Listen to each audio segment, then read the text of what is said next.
أعوذ بالله من الشيطان الرجيم. بسم الله الرحمن الرحيم. السلام عليكم ورحمة الله وبركاته. Donc, comme j'ai vu la semaine dernière, les histoires ça a bien marché, donc on va reprendre le modèle des histoires. Je vais vous raconter une histoire. Mais avant ça, en guise d'introduction, je voudrais poser une question. En fait, étant donné que c'est le dernier dars, enfin plutôt le dernier exposé, les trois premiers, j'ai exposé des exemples de la grandeur de l'âge d'or des musulmans, comment est-ce qu'ils étaient proches de la religion, comment est-ce que ça leur a profité ici-bas déjà. Aujourd'hui, je vais poser une question, c'est comment est-ce qu'on a perdu ça? Quels sont les facteurs qui ont bien pu rentrer en compte pour qu'on perde cette grandeur? Il y a plusieurs facteurs possibles. J'aimerais juste qu'on s'interroge, qu'on se pose la question, qu'est-ce qu'on avait qu'on n'a plus? Et une des possibilités, c'est l'union, ou la désunion. Et pour cela, pour prendre un exemple, je vais prendre l'histoire de Youssef ibn Tashfin. Youssef ibn Tashfin, il peut être comparé à Salah ad-Din al-Ayyubi. C'est le Salah ad-Din du Maghreb. Youssef ibn Tashfin est de la tribu de Limtuna, donc il est du Maghreb. Il est né en 1009, donc en l'an 1009. Il faut savoir qu'à son époque, déjà dans le Maghreb, il commençait à y avoir beaucoup de divisions. Les tribus berbères se disputaient entre elles, se battaient entre elles. Il y en avait qui étaient partis très très loin. Il y en avait même un qui avait prétendu avoir un Coran révélé en langue berbère, en difinard, et qui allégeait les rites religieux. 2 secondes de prière par jour, pas de sienne, pas de jeûne. Ils se sont vraiment éloignés de la religion, et puis surtout les batailles. Et ils se battaient entre eux. Les tribus se battaient entre eux. À son époque, il y a une personne qui s'appelle Ibn Yassin, c'est un savant, qui va étudier donc, dans les villes, je crois, enfin, en tout cas dans la péninsule arabique. Il va étudier là-bas, et puis il va revenir, et il va faire un rébat.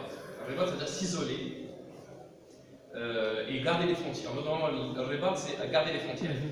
Et donc, c'est ce qu'il veut faire, garder les frontières. Donc, on va lui demander, est-ce que tu veux te retirer des gens? Il dit non, j'espère attirer vers moi les gens, mais je vais leur apprendre la religion. En fait, du coup, il va participer à la renaissance de la religion dans le Maghreb. Youssef Tashfin et son cousin Abu Bakr seront parmi ses élèves, en fait. Et ils vont fonder plus tard, justement, donc la dynastie des Almoravides, justement, selon l'enseignement de Ibn Yassin. Ce qui va se passer, justement, c'est qu'ils vont réunir les tribus berbères, y compris les récalcitrantes, ça va se faire par des batailles, des fois. Son cousin, donc Abu Bakr, va devenir le chef des Almoravides et il va désigner Ibn Yassin comme gouverneur de Seyid Massa, une ville dans l'actuel Maroc. Il va se montrer comme étant un brillant dirigeant. Il va réunir donc une bonne partie du Maghreb actuel. Sejel Massa. Sejel Massa. Voilà. Ouais, Ça prononce J. Sejel Massa. Ouais. Et lorsque Abu Bakr va se tourner vers le Sahara, pour aller encore plus loin dans la réunification, il va laisser donc Youssef Tashfin diriger le nord. Et quand il revient, il voit que Youssef Tashfin a tellement bien dirigé, tellement bien géré, qu'il va convoquer tous les savants et il va témoigner, il va attester devant tout le monde, il leur dit voilà, soyez témoins que je lui cède le pouvoir. Mon cousin est très compétent, j'atteste de sa religion, de sa foi, de ses compétences et de son désintéressement. Il travaille vraiment pour le peuple, c'est tout ce qui l'intéresse, donc je lui cède le pouvoir. Donc il va mener plusieurs batailles pour réunir tout l'Empire jusqu'à 1081. Je rappelle qu'il est né en 1009, donc à 81, donc il avait 70 ans. Et là, il a réuni la plus grosse partie donc, du Maghreb. Il a réussi donc, la plus grande expansion de la dynastie almoravide, ça va être à ce moment-là. Parallèlement, pendant ce temps, en Andalousie, il se passe un autre truc. En Andalousie, les divisions qu'il y avait dans le Maghreb, elles se produisent aussi en Andalousie, et là, ils se divisent également. C'est l'époque de Tawaif et des Taïfas en français. Donc, en fait, c'est le royaume de Taïfas. Il commence à y avoir beaucoup de royaumes qui se divisent. Ils en arrivent jusqu'à 22 Taïfas. Juste une petite parenthèse, aujourd'hui il y a 22 pays arabes. À chaque fois qu'on se divise, c'est en 22. À l'époque, c'était en 22 taïf. Subhanallah. Donc, je ferme la parenthèse, juste, ça m'a interpellé.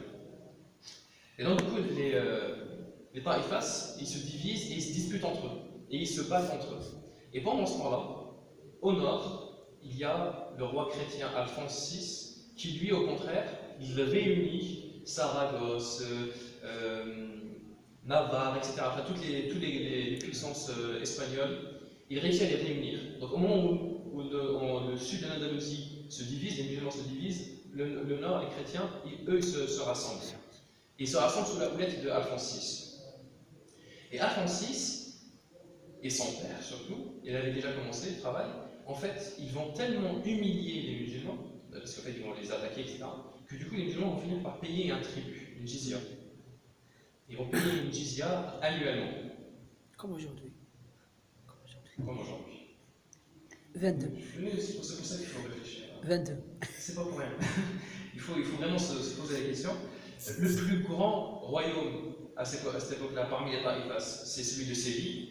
Et il est sous le règne de Al-Makamed bin Abbad, le roi de Séville. Alphonse va tellement exagérer dans son humiliation qu'il va finir par se réveiller, ce Makamed bin Abbad. Il va se réveiller et il va provoquer Alphonse. Alphonse va vouloir l'attaquer et lui prendre son royaume. Makamed bin Abbad va appeler tous les autres petits roitelets à l'aide, aucun ne veut bouger. Et du coup, il finit par appeler Youssef Tachfin dans le Maghreb. Donc, il va appeler Youssef Tachfin de l'autre côté de la Méditerranée. Il lui dit viens nous aider. Ses conseillers les plus proches vont lui déconseiller. Ils vont dire tu ne devrais pas l'appeler parce que s'il vient, comme il rassemblait tout le Maghreb, il dit il va prendre ton empire. Et Mouatab ibn Abbad va avoir une phrase célèbre. Il va dire je préfère être berger de chameau chez Youssef plutôt que d'être berger de porc chez Alphonse. C'est moins humiliant. Donc il fait appel à lui. Youssef Tachfin va prendre son armée et il va venir. Il va répondre à l'appel. Et il va écrire une lettre donc, à Alphonse, il va lui dire soit l'islam, soit c'est toi qui payes la jizya, soit c'est la guerre. Et Alfonso va déclarer comment hostile alors que ses semblables nous payaient la jizya à moi et à mon père depuis 80 ans. Donc pour Alfonso, c'est juste une requête inacceptable. Donc il refuse et ce sera la bataille. Il y aura une bataille justement, la bataille inévitable, donc elle a lieu en 1086, donc ça fait presque 80 ans quand il met une bataille pour sauver l'Andalousie. Elle s'appellera Zaldaba. Les historiens que j'ai trouvés en fait, disent qu'ils l'ont appelé Zaldaba parce qu'il y avait tellement de sang que les chevaux et les hommes glissaient. Donc tellement c'était une grosse bataille. Donc Youssef Tachfin a réussi à rassembler quand même les royaumes. Il a dit je ne vais pas me battre tout seul, je ne vais pas vous sauver sans que vous vous battiez. Donc il a réussi à les rassembler. Et en face, Alfonso avait rassemblé aussi également tous les royaumes du nord de l'Espagne. Donc c'était une très grosse bataille. Elle est sur la frontière qu'il y a aujourd'hui entre l'Espagne et le Portugal, le lieu de la bataille. Les musulmans vont en sortir vainqueurs. Alfonso va fuir et il sera blessé, une blessure à la jambe qui va finir par une amputation, donc il va perdre une jambe. Et il va fuir avec 500 cavaliers. Il va se retirer avec 500 cavaliers. Donc, grosse défaite. Youssef Tachfin va repartir dans le Maghreb sans rien prendre. Donc, contrairement à ce qu'on disait, que ses conseillers disaient à Mouatab ibn Abbad, il va venir pour prendre ton royaume. Il n'est pas venu pour ça. Il est venu juste pour aider les musulmans. Il leur laisse. Par contre, il leur dit attention, vous restez unis. Vous ne vous divisez plus. L'union. Oui, t'inquiète pas, il n'y a pas de problème. Il repart, et en fait, une fois qu'il est reparti, les musulmans de l'Andalousie se remettent à se diviser. Ils se remettent à se battre entre eux et à vouloir prendre le territoire des uns et des autres, etc. Et puis surtout, leur plaisir, c'était les plaisirs du bas monde. Mouatab ibn Abbad, pour l'instant, je vous ai donné une bonne décision qu'il a fait, mais Mouatab ibn Abbad était considéré comme le prince poète. Il était plus intéressé par la poésie que par la politique. Il s'occupait plus de ses poèmes que de diriger son pays. Donc, Youssef Tachfin, une fois qu'il va partir dans le Maghreb, il va apprendre donc qu'ils sont redivisés et tout. Et il n'est pas le seul à l'apprendre, Alphonse aussi va l'apprendre. Alphonse VI va l'apprendre et il va vouloir attaquer de nouveau. Il va commencer en fait à faire plusieurs razzias, plusieurs attaques, comme ça sur plusieurs endroits et tout. Et il va faire des pillages, il va prendre des territoires et puis il va prendre des richesses chez les musulmans. Youssef Teshfin, pour la deuxième fois, il va reprendre une armée, il va retourner en Andalousie et il va venir faire le siège de Lith. Ce serait un château à partir duquel, en fait, c'est la base à partir de laquelle il y avait les invasions vers les musulmans. Donc il va venir, il va faire un siège pendant 4 mois. Le siège ne va pas aboutir, mais au moins le message est passé. Alors, on est encore là. Donc du coup, Alfonso va se calmer. Par contre, cette fois-ci, Youssef Teshfin, il va rassembler encore une fois les rois de l'Andalous, les 22 rois. Il va leur dire, je vous avais dit de rester unis. C'est très important, si vous vous divisez, c'est un message, en gros, viens nous envahir. Donc il faut que vous restiez unis. Et cette fois-ci, il va laisser 3000 hommes à lui. Ils sont là pour vous aider. C'est des soldats, ils sont là pour vous aider, c'est des soldats professionnels. Ils restent avec vous pour vous aider, et en même temps, ne vous divisez pas. Sauf que, le Mu'tamid ibn Abbad, il va voir d'un très mauvais œil les 3000 personnes qui sont restées. Il va se dire, c'est bizarre, pourquoi il a laissé ces 3000 personnes? Et là, il va se passer un truc. Vous êtes bien assis? Parce que là, c'est le choc. Le Mu'tamid ibn Abbad va demander à Alfonso de l'aider contre Youssef Teshfin. Je vous rappelle, Youssef Teshfin est devenu 2 fois pour sauver Mu'tamid ibn Abbad contre Alfonso qui voulait l'envahir et le tuer. Et Mu'tamid ibn Abbad, de peur pour son royaume, va finir par appeler Alfonso contre son sauveur. 2 fois. Il va lui dire, viens m'aider contre lui parce que j'ai peur pour mon royaume. Bon, Alfonso, bien sûr, évidemment, il ne croit pas à ses yeux, mais il accepte, forcément, il va commencer à monter une armée ensemble. Youssef Teshfin, grâce aux hommes qu'il a laissés, ou autrement, mais en tout cas, il apprend la trahison. Donc tout de suite, qu'est-ce qu'il fait? En fait, il va contacter les savants, donc les savants musulmans. Donc il va leur écrire, et parmi eux, il y a Abu Ahmed al-Ghazali et Abu Bakr al-Tartouchi. C'est deux savants éminents parmi ceux qu'il va consulter sur qu'est-ce qu'il fait de Mu'tamid ibn Abbad, qu'est-ce qu'il fait dans ce cas-là, alors que c'est un musulman qui le trahit, qu'est-ce qu'il fait? Et ils lui ont dit, tu dois libérer l'Andalousie de ces roitelets, les petits rois. Il faut que tu libères l'Andalousie de ces... En fait, ils sont mauvais, ils sont néfastes pour l'islam. Ils pensent à leur ego avant de penser au bien commun. Donc, libère l'Andalousie de ces gens-là. Donc, cette fois-ci, il va partir en guerre contre, on va dire entre guillemets, les roitelets eux-mêmes. Il va d'abord aller affronter Alfonso. Et en affrontant Alfonso, Mu'tamid ibn Abbad va capituler avant même la bataille. En fait, il va se rendre compte, on va dire quelque part, il va se repentir de ce qu'il a fait. Donc, il va regretter et il va se constituer prisonnier. Et Youssef Teshfin va faire preuve de clémence envers lui, alors qu'il franchement, je ne sais pas s'il l'a mérité. Il va faire preuve de clémence envers lui et il va l'envoyer par contre au Maroc. Il va dire maintenant, par contre, tu restes près de moi, il faut que je le surveille. Donc il va finir emprisonné à Marrakech. Et là-bas, justement, il va écrire énormément de poèmes qui sont restés jusqu'à aujourd'hui, justement, où il pleure d'une gloire passée. Et il se donne l'exemple comme un exemple de retournement de la fortune. Comme si ce n'était pas ces décisions qui l'ont amené à là. En tout cas, ce que Youssef Teshfin a fait, c'est du coup de rassembler l'Andalousie sous l'empire almoravide. Et grâce à ça, en fait, l'Andalousie qui aurait pu chuter, l'empire musulman qui aurait pu chuter, il va durer encore 400 ans. Grâce à Youssef Teshfin. Donc c'est pour ça que je dis on peut le comparer à Salah ad-Din al-Ayyubi, ce qu'il va faire. Il va mourir chez lui en l'an 1106, donc il est presque centenaire quand il va mourir, à 3 ans près.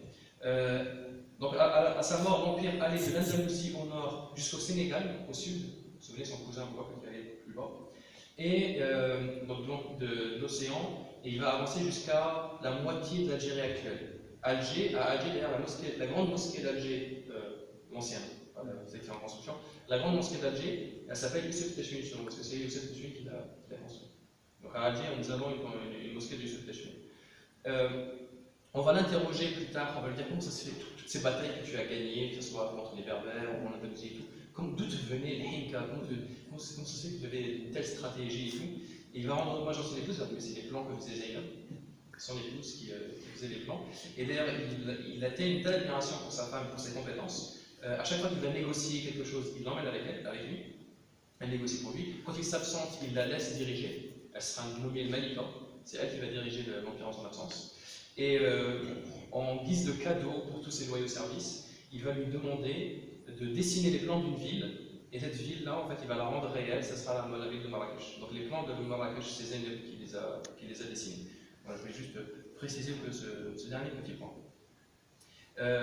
Et pour revenir à Youssef Tachfine, il faut noter qu'il a vécu simplement et modestement pendant toute sa vie, à une époque où les rois, surtout ceux de l'Andalousie, s'asseyaient sur des trônes en or. Donc voilà peut-être probablement une aussi des différences qui ont fait qu'il y a un moment, il y a de la gloire pour le peuple entier, quand le gouverneur veut de la gloire pour le peuple, et puis c'est la déchéance quand le roi ne pense qu'à sa gloire personnelle. بارك الله فيكم. شكرا جزيلا. والعصر إن الإنسان لفي خسر إلا الذين آمنوا وعملوا الصالحات وتواصوا بالحق وتواصوا. الله يحفظك.